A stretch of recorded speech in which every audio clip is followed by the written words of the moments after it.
Hello' everyone. আমি সদায় সময়ৰ কাম সময়ত কৰাৰ ওপৰত গুৰুত্ব দিব লাগে।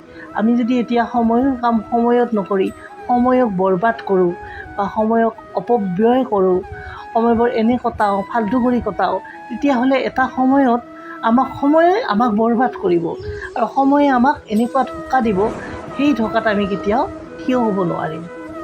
মই অনুভৱ কৰিছোঁ যে সেইদিনাখন সৰু ল'ৰা ছোৱালী কেইটামান খেলি আছিলে, মই সিহঁতৰ লগত খেলিলোঁ বহুত। খেলি মই অনুভৱ কৰিলোঁ যে মই সিহঁতৰ অৱস্থালৈ মই নিজেই ঘূৰি যাব বিচাৰিছিলোঁ। কেতিয়াবা পাম জানো?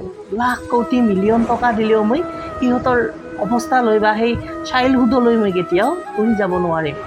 সেইটো মোৰ হাতত নাই।